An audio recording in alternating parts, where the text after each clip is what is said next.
şeref yerim, dağların düzlerin denizin kerem. Giň fehra keramat hadır görün, garaşsyz bir tarap Türkmenistanın. Gudraty öwriyle düzür dağıma, bagtiyarlyk döwri bagıtly çağıma. Oy baqy parlasın yaşıl tuğumu, garaşsyz bir tarap Türkmenistanın.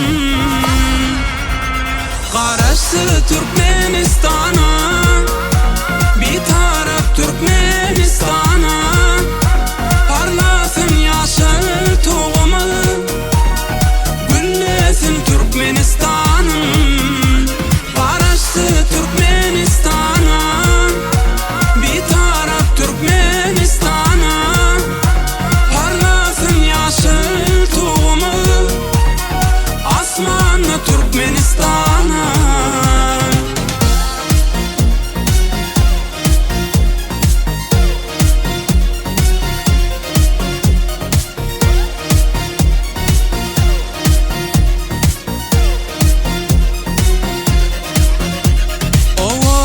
Ülkemar başlangıcı gafi, kalplarım penafi, diller finafi.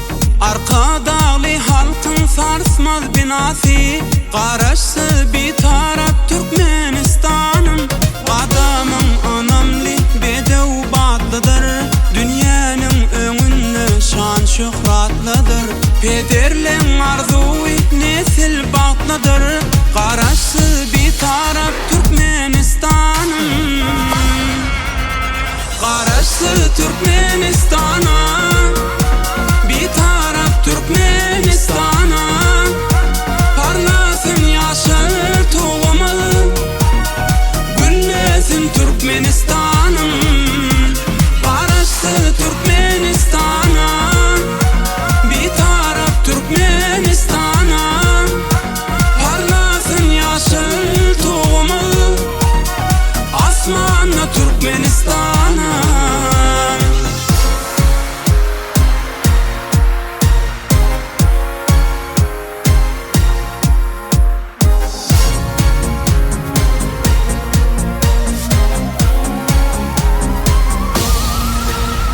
Garaşsyz Türkmenistan'a, bir taraf Türkmenistan'a, parlasın yaşıl tuğumu, güllesin Türkmenistan'ın. Garaşsyz Türkmenistan'a, bir taraf Türkmenistan'a, parlasın yaşıl tuğumu, asmanlı Türkmenistan.